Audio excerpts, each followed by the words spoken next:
New Artist Spotlight Podcast. Hello, everyone, and welcome again to the New Artist Spotlight Podcast. I'm the fast rapping, swag bragging, class passing NAS captain, Wilko Wilkes. And I'm Big OG, you know me, Origin Cross. And if you've tuned in before, you know we're here to interview artists from the New Artist Spotlight playlist. You're a plug to the freshest music from indie artists. And you can find all of the playlists as well as news, reviews, tips, and a lot more content on NewArtistSpotlight.org. Now, today's guest is a very active, very knowledgeable, helpful member of the New Artist Spotlight community, someone I've wanted to meet for a long time, so looking forward to saying hello. Welcome to the show, J.H.M. Cheers, Origin and Wilko. Thanks so much for having me, and it's awesome to meet you guys. Really the first time, even though we've typed and chatted probably a million times. You know, it's always nice to meet you guys for the first time. Yeah, and I'm in Toronto. It's actually nice today. It's zero, so zero for us is like in the winter time. I'll take it any day. So. Oh mate, that sounds tropical to me. We've had snow this today. Ooh, and some like massive storm as well. But never mind. Zero there is freezing, right? Yeah. Our zero is Celsius. But yeah. So. Yeah. The best time. Our 32 degrees. You're okay, right. Gotcha. Right. Yeah. 32 degrees in nonsensical temperature. Okay. So J.H.M, before me and Origin get too distracted in our banter, tell us a bit about your music. I'm a big fan. I think your music sounds so professional.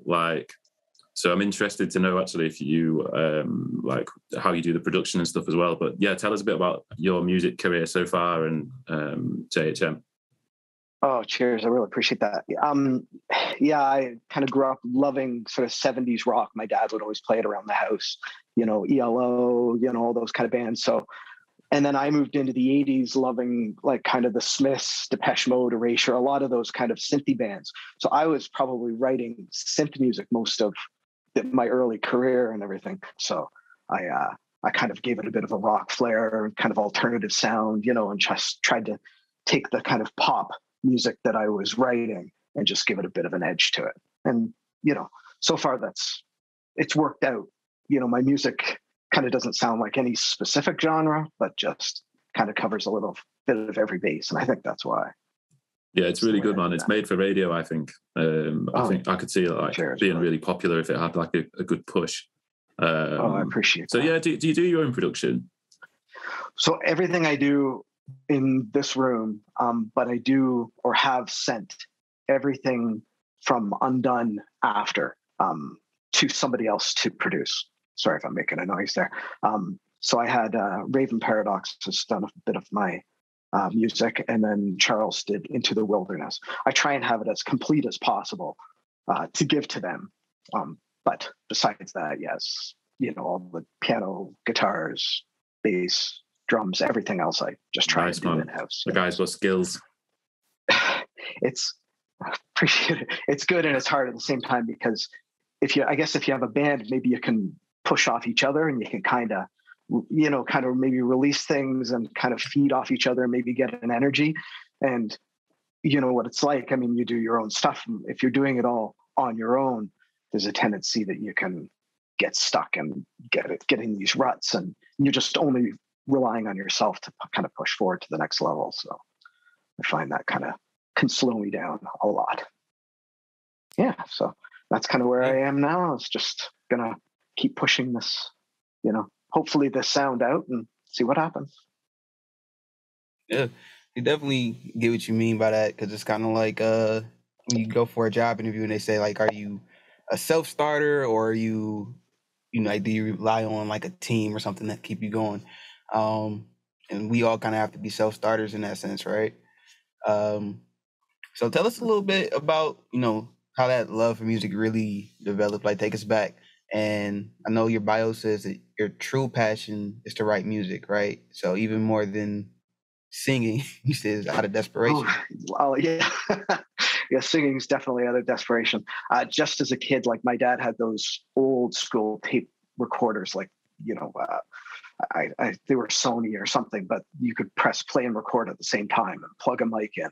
So I would sit there and just I mean, I think I still have the tapes at like 4 and 5 years old, just singing, like it could have been Elvis, it could have been anything, but just singing this music into the tape recorder. And just sort of as soon as I started to learn guitar and piano, I just found that I just enjoyed that, writing something that I made up. Like I never really enjoyed playing, like if they gave me piano and said like, here, play this piece of piano by somebody else. I never enjoyed that. Like I just tried to fake my way through piano lessons and everything. But as soon as I got to just do my own thing and just play my own songs, that's when I really found that I love doing it. And just tried to join bands and do things the whole way up, but never really worked out, never really clicked with anybody else to kind of form a band or do anything serious. So I just started chipping away at stuff myself and just did it as a hobby. And it wasn't until sort of Ed reluctantly on my part kind of brought me into the new era of Spotify and iTunes and everything else. And that's when I realized I had to up the level of everything. What I could get away with that was just kind of okay. I realized that, you have to kind of do it the next level if you want to have people listen to your music. That's class, man. I like it. Yeah. And so you mentioned Ed. So he's the NAS founder, and he's also your brother-in-law. Is that right? Yes. Those are the rumors flying around. Yes, he is. My much younger sister.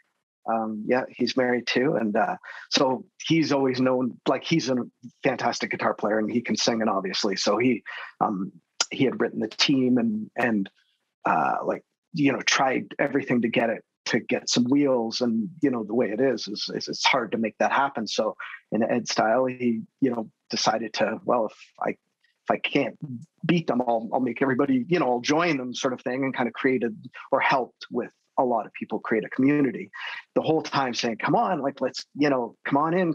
And I've always been, I don't want to put myself out there. I don't like rejection, or I just don't know how I'd handle it. So, come on.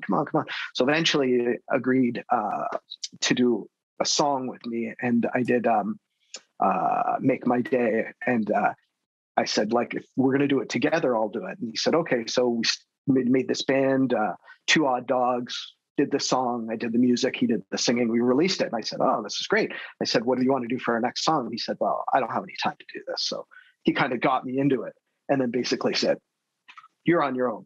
Like, if you want to do it, like you've done it now, so do it on your own. So I kind of got a taste for what it was like, and then, just started to do it myself, but then realized it meant I had to sing my own material. And that's definitely that's my toughest part. Singing for me is, it's just out of desperation, something I have to do if I want to do my music. And I'm trying to do it. So you got your training wheels.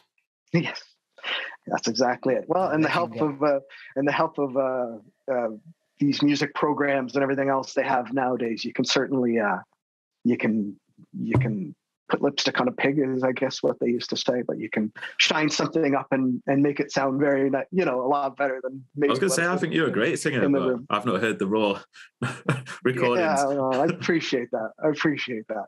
Yeah, Charles, certainly, I think he brought my vocals to another level as well. So something like Rain is probably about where my average is. Yeah, that's class, man. Thanks. Yeah. So we spoke about you guys being family, right? So you guys had a jam session like last week, right? Mm-hmm. He said, he told you in the beginning he didn't have time, but looks like you guys still find time to get together and rock out. Yeah, we do. And it's good that we can do that. I mean, we rented a place once and had a bunch of us. Call Me T is another one on NAS who lives close by, and did it all. But just to be able to go over there and just, it's 2 minutes down the road, and just plug in our guitars and we just play some songs, maybe click record on the iPhone and see if something happens. And he has always said if I ever want him to sing on a song, he'd be more than happy to. But I just realized now that I probably should, learn to feed myself and do it. But it is great that, you can just go down the road and in 2 seconds be with somebody that you can, like you said, just jam away and plug in the guitars and sing and, have a good time. Yeah, that's class, man. That's what music's all about, I think. And I think it probably comes across your love for music, and for like the quality of your music is just right up there, I think, in terms of songwriting. Like, have you had a lot of these songs like knocking around for years, or are these like all songs that you've started writing in the last sort of 2 or 3 years when you've been doing the J.H.M thing? Yeah, I mean, this is the most honest answer I can give you, but I just like writing the music. So I have songs that I'll never do because I just want to write the next song. So when Charles and I spoke about him doing one of my songs, I thought, okay, let's look back and see what some of the songs I have that I can give him. And I want to do something new. If I'm going to have Charles do a song for me, it would be funner, like way more fun for me if I could write a song for this moment. So I wrote Into the Wilderness for him to do. So to me, it's just writing a song. And if a song sits around too long, it's either not meant to be or just didn't hit the right chord, you know. Yeah, that's class, man. And I've heard Charles speak about this before as well, on one of the old podcasts before I was on it, and he was saying about how he's got like hundreds of songs that are just written and never going anywhere, and it seems like you two are kindred spirits, and he gets songs that just hit him while he's in the supermarket, and suddenly he's got this full song in his head. He's a super talented guy. Super talented guy, he is, for sure. One thing I would like to do is perhaps maybe take some of these songs, because they are done, but I realize they don't sound like J.H.M now, which is, you know, it's the unfortunate side. I think that you kind of start to create a genre for yourself. And where I used to write classic rock, or I used to write ballads or piano songs, they don't suit anymore, or I feel like I can't release them. So I start to think, well, maybe I could, you know, create another profile or create another artist profile and start to release these songs, just so, you know, so that they're still out there and there's something that I can still have people listen to, you know. Yeah, it's definitely an idea. Good. Are you thinking about that heavily, or kind of just as a thought? I've upgraded my Distrokit account, so I think it's something I will do. I have like, say, between 5 and 10 songs that I'll decide when they're completely done. Like one is done, whether I want to, you know, whether I think it's in the style of J.H.M or not, but I think I'll more than likely start to release stuff on another, on another artist's name. And then that way I can at least get the songs out there, because I think they're good enough, but they just don't suit my style that I've kind of gone with right now. So at least this way it's kind of like dusting your hands of it. Either you're going to commit to never playing the song again, or you're going to commit to finishing it. And if it's not your style or something that you think works well for you, at least if I can release it, you know, it's like fly butterfly, or, you know, let the bird fly and see what happens. No, I definitely get that. That makes a lot of sense. And you spoke about Into the Wilderness, which is actually what we're going to play today. So do you want to tell us a little bit about how that song came to be and what the message behind it is? Sure. Yeah, so like, because you don't like to say every song you write is about exactly what's going on at the time. And most of the songs that I write, I kind of write with that it could mean anything to anybody who's listening. This one was specifically about the pandemic and about how people couldn't react to what was happening. Like, everybody's used to their iPhones and their social media, and life is happy and life is good. And all of a sudden now you throw this, what nobody has ever experienced before. I didn't grow up in wars, and I didn't grow up in these things that people almost got numb to, all of these horrific things or things that may happen to them. We've got accustomed to this comfortable life. And when something like this happened, I felt like people didn't know how to react to it. So they all went off into the wilderness and, you know, basically hunkered down in their houses and waited to see what tomorrow is, you know. There we go. That's the line where I say, can we all, do we have time for an apocalypse? It's just, you know, it's that kind of like, and I know, like, I guess I can speak freely because it's playing the song or whatever. It's not that case for everybody in NAS. I know live in countries that have real issues, but speaking from Canada, and I think the States and England are probably very similar, where we don't have to deal with too much outside of, you know, our everyday life, going to the shops, or going to, you know, buy new stores and buy new clothes, shoes, our new phone, everything else. So when something like a pandemic hits, we have no clue how to handle that. you know. Yeah, I don't go to the shops anymore. Just get. You don't go to the online. shops anymore? No. Well, clothes, shoes, everything you mentioned there. I was thinking I'll just get all that online anyway. Yeah. My shoes is a bit awkward. Yeah, and I think we're still getting the after effects of all that as well. I still notice a change in people. I was saying in the NAS servers the other day, I think people have got more antisocial and people are cancelling like going to gigs and stuff like that more. Yeah, it's strange. It's strange. We're all still adjusting to it, aren't we? So we're going to play the track anyway. Do you want to do the honours of introducing it? Cheers, I'd love to. I'm J.H.M, and you're listening to Into the Wilderness.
Thanks for letting us play that. It seems to be bringing you a lot of success, especially in the artist polls we have for the top 20 each week. So I want to talk to you a little bit about your future and what we can expect from you kind of going forward. Well, I said a big part of it. I really believe that I just want to write lots of material and just like I had a goal at one point that I wanted to write and put out at least 12 songs this year. I would like to even do more, and I'm hoping to still do 12, but it just depends. Like I said, if you get caught in these kind of sticky, where you start messing around with little bits and pieces of vocals, and before you know it, the weeks go by. I thought at this point I would have had 2 or 3 songs already out, and I have none. So, but my main thing is just writing more music. I hope, that something would take off, like I'm sure everybody does, where, you can write that one hit or that one song that kind of puts you to the next level or something. If I had a dream job, it would be writing songs for other people. I would love that. But if this is the way I have to do it, by doing my own material and putting it out and painfully singing alongside of it, though, Do people are you actively pursuing that? Because there might be ways that, if you kind of letting people know that you want to write songs for them, and then they're listening to your songs going, yeah, this guy can do it.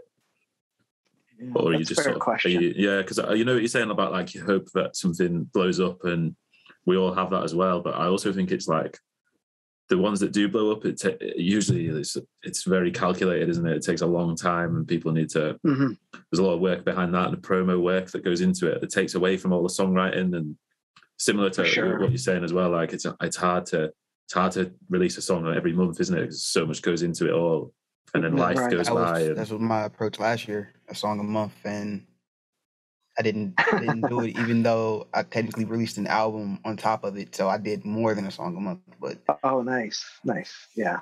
That was the other thought, is maybe you can do like an EP. Some of the songs I thought maybe weren't the one.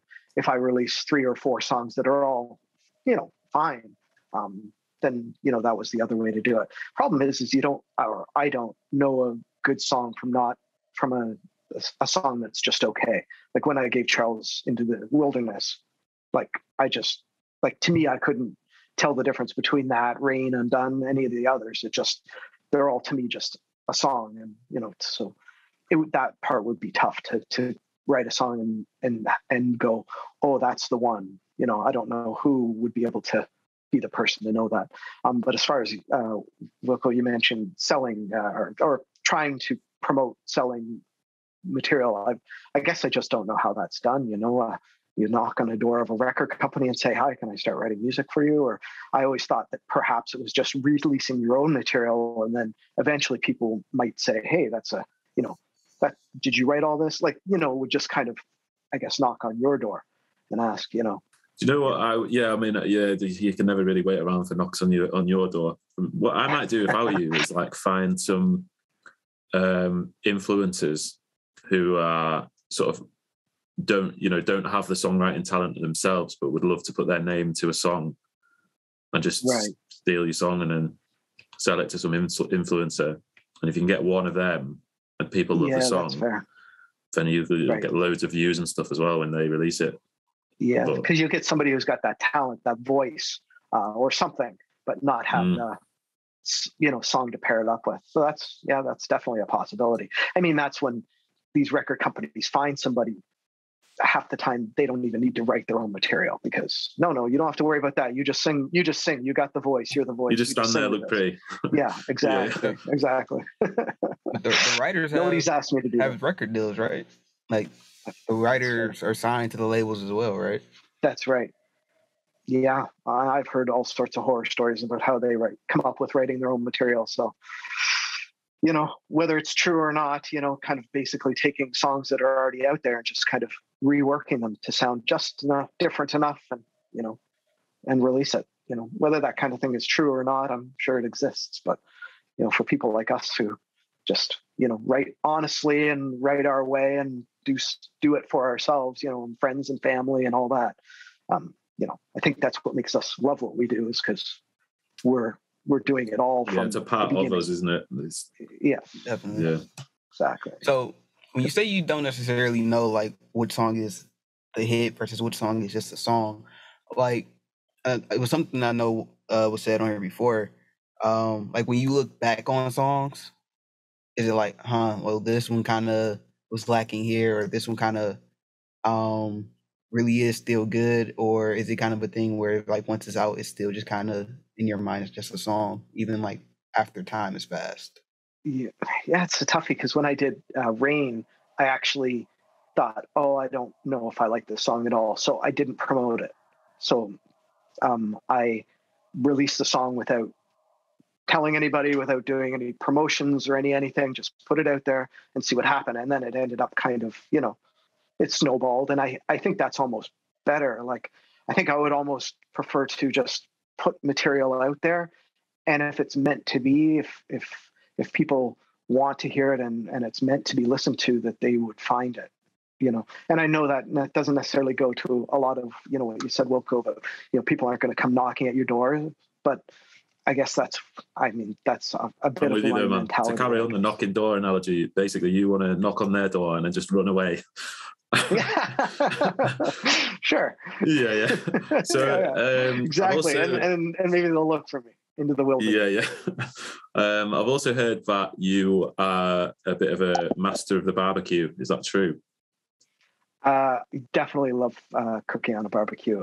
Today, actually, I have a pellet grill, so it's a smoker, and I put on a brisket today. So I was up at 7 o'clock in the morning and fired this puppy up, and I just before we came on, I pulled the brisket off the grill, and it was a hickory. I use hickory pellets, so it's just the smoke just penetrates this brisket. It's like carbon butter. It's just so nice. Stop talking dirty.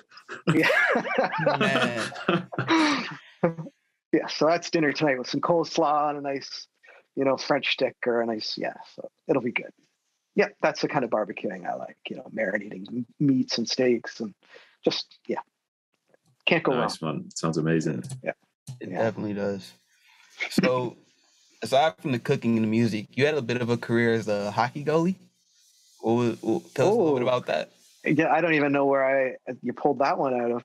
I used to play, when I started playing hockey, maybe size or whatever, but I just rented some pads and started playing goalie to start my hockey career, and did it right up till I was about 14 or 15.